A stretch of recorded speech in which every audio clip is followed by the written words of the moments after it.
আউযু বিল্লাহি মিনাশ শাইতানির রাজিম। রজমকৃত শয়তানের কবল থেকে আল্লাহ তাআলার কাছে আশ্রয় চাচ্ছি। বিসমিল্লাহির রহমানির রহিম। পরম দাতা দয়ালু আল্লাহ তাআলার নামের সাথে আরম্ভ করছি। সম্মানিত দর্শকবৃন্দ, আপনাদের সকলকে জানাই সালামুন আলাইকুম।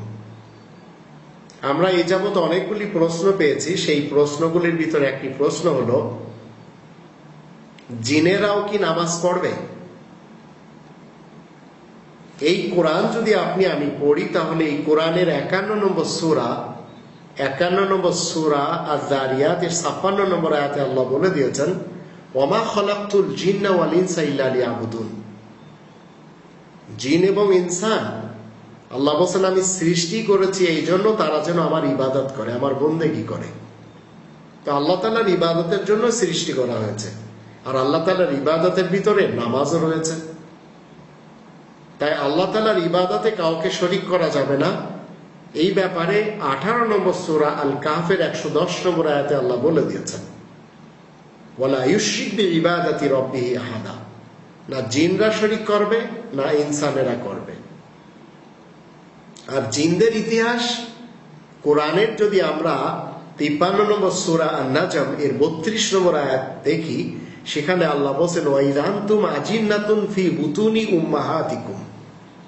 আর যখন তোমরা জিন ছিলে তোমাদের মায়েদের পেটে। একজন মানুষ এই পৃথিবীতে আসার পূর্বে মায়ের পেটে যখন থাকে, তখন আল্লাহ তাকে জিন বলে সম্বোধন করেছেন। আর জিন, জান্নাত, জুনিন, ইঞ্জিনিয়ার, এগুলি এমন শব্দ, জান্নাত আমরা কেউ দেখিনি, কিন্তু এই কোরআন বলবে তার আসল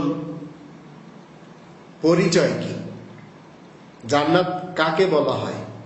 জান্নাত এমন একটি, এই জিন বলেন, জান্নাত বলেন, জুনিন বলেন, ইঞ্জিনিয়ার বলেন, এগুলি মূলত সব আরবি শব্দ। এই জিন এর রুট হলো জিম নুন নুন, এর অর্থ হলো অগোচর, যা আমরা দেখতে পাই না। আপনি এমন একজন মানুষের সাথে বসে আছেন যে মানুষটি ইঞ্জিনিয়ার, কিন্তু তার ওই বিদ্যা, ওই কলা কৌশল আপনি কিন্তু কিচ্ছু দেখতে পাচ্ছেন না, অথচ সে জিনদেরকে চড়াতে পারে। আর এই জিনদের কাজ যদি আমি আপনার এই কোরআন থেকে দেখাই, তাহলে বুঝতে পারবেন আপনার বাড়ির আশেপাশে এদের বসতি, এমনকি আপনি নিজেও হতে পারেন। আমাদের দেশের একজন প্রেসিডেন্টই ছিলেন জিন, কারণ তিনি সেই কর্মকাণ্ড করে গেছেন। আর এই কোরআনের আমরা 34 নম্বর সূরা সাবা এর 2টি আয়াতে দেখব এই জিনদের মূলত কাজ কি। আল্লাহ বলেন 34 নম্বর সূরা সাবা এর 12 নম্বর আয়াতে এবং 13 নম্বর আয়াতে, এখানে জিনদের কিছু কাজ রয়েছে, যে কাজগুলি আপনার আমার আশেপাশের যারা করছে তারা মূলত আমাদের জিন ভাই। আর আমরা যারা করতে পারছে না, তারা তাদের ইনসান ভাই। এজন্য এখানে আল্লাহ বলেন, ওয়ালি সুলাইমান রিহা গুদুহা শাহরু ওয়া রাওয়াহুহা শাহর ওয়া আসরনা লাহু আইনাল কিতর ওয়া মিনাল জিন্নি মা ইয়ামালু বাইনা ইয়াদাইহি বিইذনি রাব্বি ওয়া মা ইয়াযিগ মিনহুম আন আমরিনা নুযিকহু মিন আযাবিস সাঈর ইয়ামালুনা লাহু মা ইয়াশাউ মিন মাহারিব ওয়া তামাসিল ওয়া জিফান কাল জাওয়াবি ওয়া কুদুরির রাসিয়াত। এই 4টি কাজ মূলত জিনরা করে। আর সুলাইমানের নিয়ন্ত্রণে আল্লাহ তাআলার নির্দেশ ক্রমে জিনরা কাজ করত। তারা দিঘি এবং খাল খনন করত, তারা ডেক তৈরি করত, তারা বিল্ডিং তৈরি করত, এবং তারা প্রতিচ্ছবি তৈরি করত। এই ইউনিভার্সিটিতে যদি আপনি যে কোনো ইউনিভার্সিটিতে যান, তাহলে দেখতে পাবেন সেখানে একটি ডিপার্টমেন্টই রয়েছে এই কলা এবং আর্টের। এই কাজগুলি যারা করে যাচ্ছে, মূলত আল্লাহ বলছেন সবাই পারে না। বিল্ডিং গুলো তৈরি করার কাজ সবার দ্বারা সম্ভব না। আমরা বাংলাদেশি লোক, ঢাকাতে পুরাতন যুগের বিল্ডিং রয়েছে, আর ওর থেকে পুরাতন বিল্ডিং যদি আমি দেখতে চাই, তাহলে কলকাতায় যেতে পারি। শত শত বছর আগের বিল্ডিং রয়েছে, এগুলি সব জিনদের দ্বারা তৈরি। আজও কনস্ট্রাকশনের কাজ যারা করে যাচ্ছে তাদের ব্যাপারে এই আয়াতগুলি থেকে আমরা জানতে পারছি এরা জিন। এই জিনরা সবসময় ইনসানদের ভাই হয়, আর ইনসানেরা জিনদের ভাই হয়। তাই আল্লাহ বলছেন 2 নম্বর সূরা আল বাকারার 43 নম্বর আয়াতে, ওয়া আকিমুস সালাতা, তোমরা সবাই নামাজ কায়েম করবে। এখন আকিমু এমন একটি শব্দ, এখানে জিন এবং ইনসান সবাই এসে গেছে। আর 81 নম্বর সূরা এই কোরআনের আর তাকবীরের 27 নম্বর আয়াতে আল্লাহ বলে দিয়েছেন, ইনহুয়া ইল্লা যিকরুল লিল আলামিন, এই গ্রন্থটি জাহানবাসীদের জন্য উপদেশের গ্রন্থ।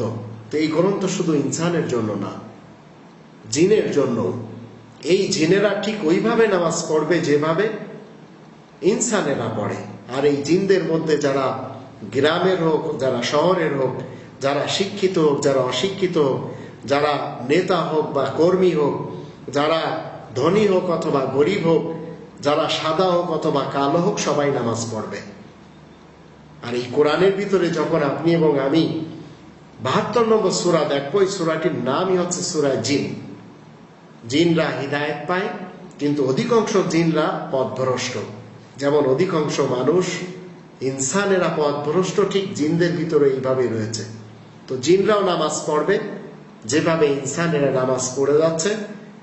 নামাজের ব্যাপারে কোনো ধরনের এমন কোনো পন্থা নেই যে পুরুষেরা এক পন্থায় পড়বে, নারীরা আর এক পন্থায় পড়বে না।